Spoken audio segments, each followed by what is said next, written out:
সুযোগ নেই, কিন্তু এখন হাতে সুযোগ আছে। ওই মা বাবা যে অন্ধকার কবরে, ওই কবরের মধ্যে যেন শান্তিতে থাকে এমন ব্যবস্থা করার ব্যবস্থা জমিনের মধ্যে আমার আল্লাহ রাখছে, কি রাখে না?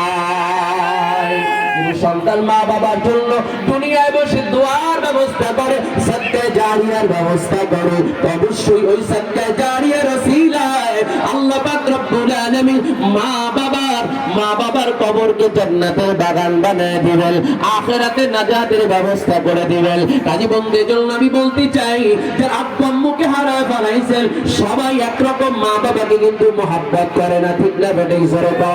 কত সন্তান দুনিয়ার মধ্যে আছে, মা বাবা দুনিয়া থাকতেও মা বাবার গায়ে হাত তুলে এমন সন্তান আছে না নাই? মা বাবাকে লাথি দিয়ে ঘর থেকে বের করে দেয়, মা বাবাকে খাবার দেয় না, মা বাবার খোঁজ খবর নেয় না, এমন সন্তান আছে না নাই?